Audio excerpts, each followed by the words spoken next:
Hi, welcome back to the farm. My name is Roz, also known as Passion Flower, and you'll find me here each week talking about my farming and creative life.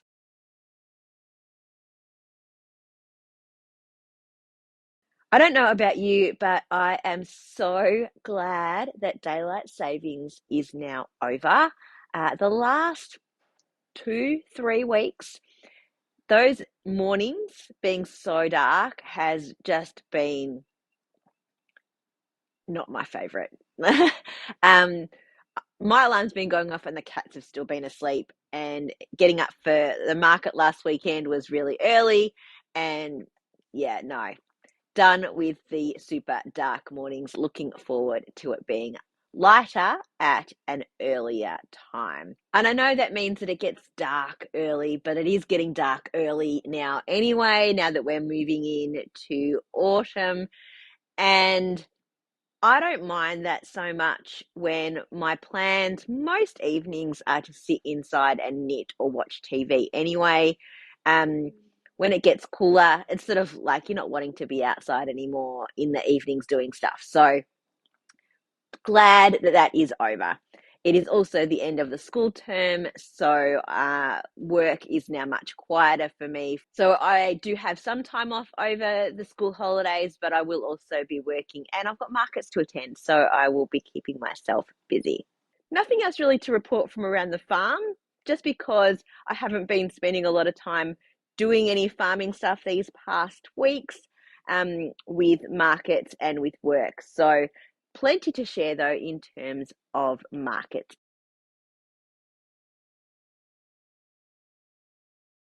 Last Sunday was the Yarra Valley Wool and Handicraft Show. Thank you to everyone who stopped by. It was a wonderful day. It was really busy. It was a nice day outside, which I think helped. And so many great stall holders, and it's a good venue. There's like a lot of space to move around, and a really good setup in terms of the individual stall holders having enough space. So yeah, I had a really good day, was exhausted by the end. I actually went down and set up the day before, which was nice and handy. It gave me a bit of time to be a little bit more flexible in figuring out how I was going to work everything out.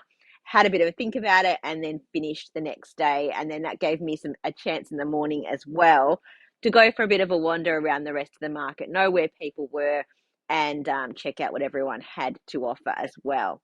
The new items that I had were very successful. Thank you if you purchased yarn or one of my new items from me. So we are now printing a whole lot more for the Birregurra market, which as this goes live, I will be setting up for. I'm doing some new spindles, notions, containers, and row counters, and I'm also going to have a few yarn bowls as well, which I'm quite excited to introduce. So I'd love for you to check those out and provide some feedback. They do take much longer to print than some of those smaller things. So I don't have a lot coming with me, but my plan will be to gradually build up stock on those so that when I'm going to other markets, I will have some available. At the moment, they are not going to be listed on my website. None of the 3D printed items will be on my website. I have updated all of the yarn that I had at the market last weekend, and it is now live. Well, although I will have taken it down and put it into like a holiday mode for market day, just so that I don't get confused and things might get sold twice, and that's not great, because then if you're at the market you get the yarn and the person who's ordered it online doesn't. So yeah, I'll put everything into like a holiday mode for the Sunday, and then it'll come back online on Monday with what is still available after that. But I'm not going to put any of the 3D printed things on, just because it would mean changing my shipping and my packaging quite a bit. So I think at least for the short term, my plan will be to only have that at markets. So this weekend I am at Birregurra, which is the first of the All About Fibre and Yarn markets. I will have a full list of all of my upcoming markets and events in my description below. So go check that out. And of course, I will always announce them here in the weeks leading up.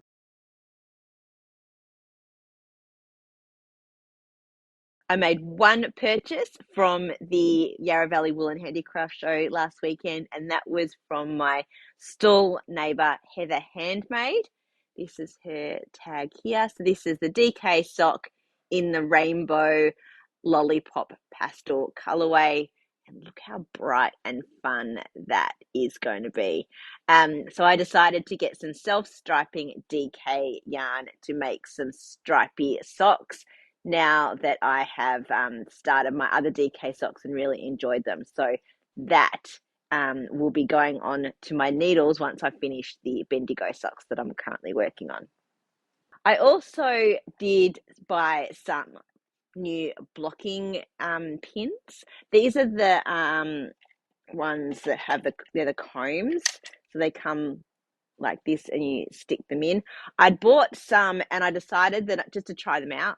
So I wasn't sure if they would work or not. I've got some wires and pins that I use most of the time, and they're good for shawls because you can really bend them and shape them. But for things that have straight lines, it's a lot of work to get the straight line. So and you can also see where you put the pin, it kind of flares out. I'll show you on something that I've just blocked so you can see the difference. So what I've done, one of the crafty things I did this week was not a lot of knitting, but I did do some crafty things, was to reblock a whole lot of my sample squares for my market stall. And this is one that I blocked using the pins. And you can see how straight each of the edges are. So that's by using these pins on the combs. And then this is one that I did using the T-pins that I had before. So just sticking the pins in individually along the top. Look, it still gives you a not bad result, but this was before my second and third box of these arrived. So I had to make do with what I had left in my stash of blocking equipment. So now I have 3 sets of these. It's got the small ones and then it's got the big ones. And I have found them really useful, as I said, for those straight lines.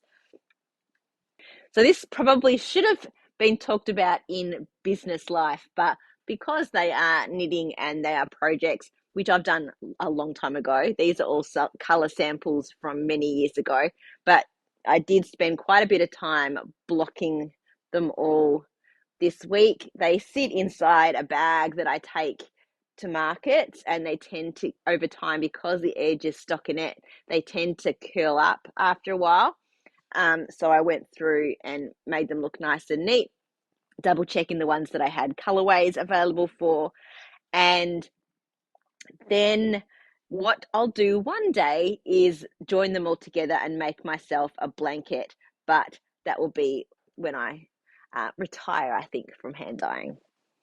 In terms of actual knitting progress, I don't have a lot to show. I did about 1 or 2 rounds on my barley hat while I was at the market. It didn't get a ton of work because it was a super busy day, but it was really great to have the example there to show of how the mohair and the DK knit up together. And so that was a really nice thing to have, and I will have it with me on Sunday at Birregurra as well. But it just didn't get a lot of work. The only other project that got work was actually my Happy Street, which is why I'm wearing my previous version Happy Street. So I'm going to grab the current one that I'm knitting on. Crappy old Kmart bag. I'm running out of project bags because I've put all these projects are hidden away that are still half done, and I think that shows that I need to get some projects finished because I have plenty of project bags. But yeah, so I'm working on the Happy Street by Vera Valmarki, and this is my progress so far. So I've done a stripe of the light, and then the pink, and then the purple, and I'm back to the sort of off white cream color. So that is that version there. I'm using Dreaming color from their 2014 Dream Club and 3 colors of Madeline Tosh. And this is the version that I made. Gosh, I'll have to check in Ravelry and put what year it was that I actually made this first one. And so it used the 3 colors of Madeline Tosh. Once I take this off, it's going to be impossible to get back looking this way. You've got to fuss with it a little bit. But once you have it on, it stays really well because it's really long and it's a great shape. But I'm going to take it off to show you how different the colors look and how it comes out. So it starts at the top here, and there are, oops, it's back the front kind of, and there are the stripes there. So that's the start there. So you can see how making the bright pink the main color is really changing. If I put it up, can I put it side by side?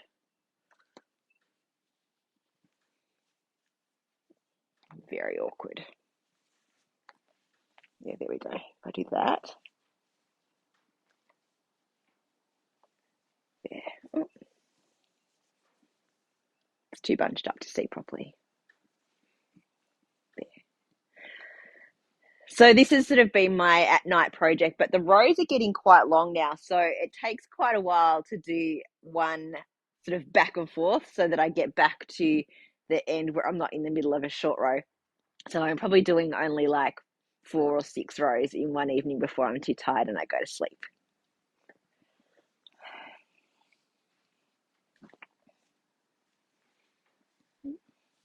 I'm going to try and put this back on without it being too messed up.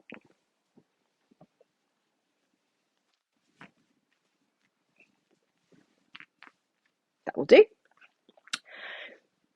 I did do some other crafting, even though I didn't do any other knitting. I sewed the seams of my sister's jumper. I showed you it blocking last week. So I mattress stitched across both of the shoulder pieces. There was only like 27 chain that had to be connected on either side.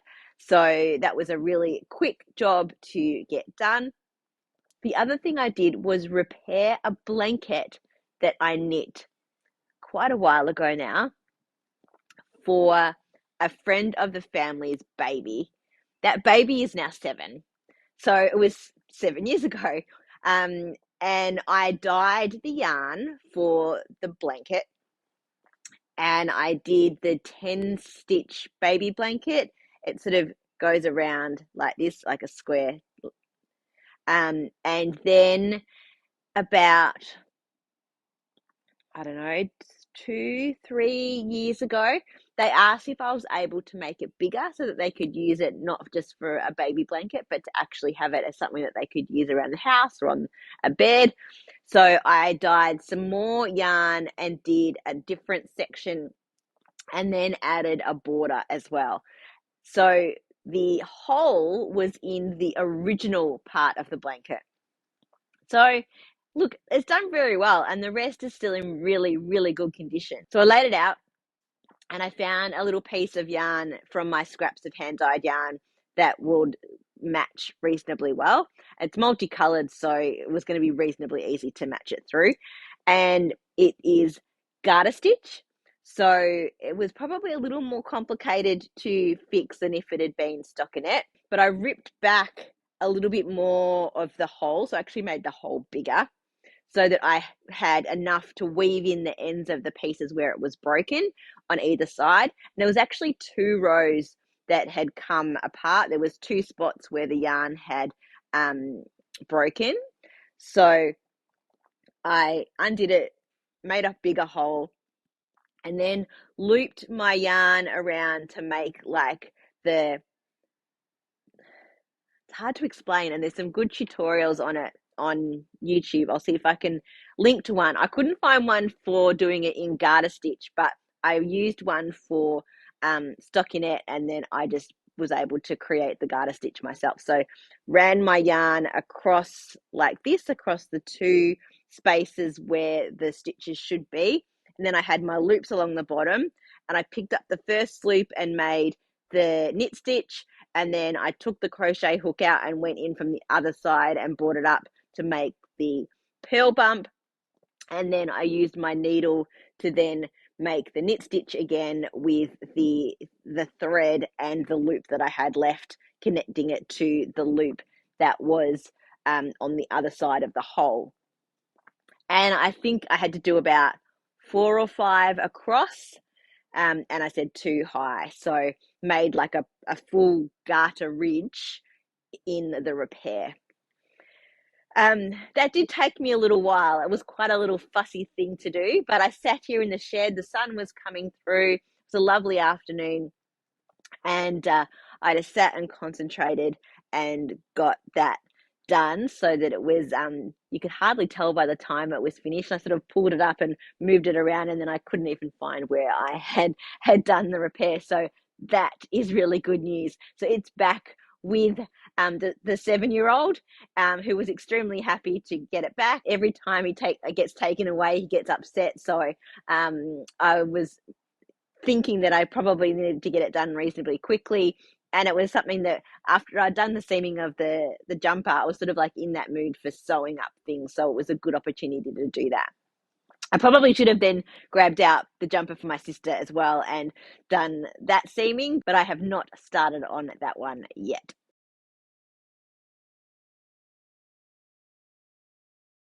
Well, that's it for another week. Thanks for spending some time with me. If you're enjoying these videos, please give me a thumbs up and subscribe to my channel. I look forward to seeing you next week on the farm. Bye.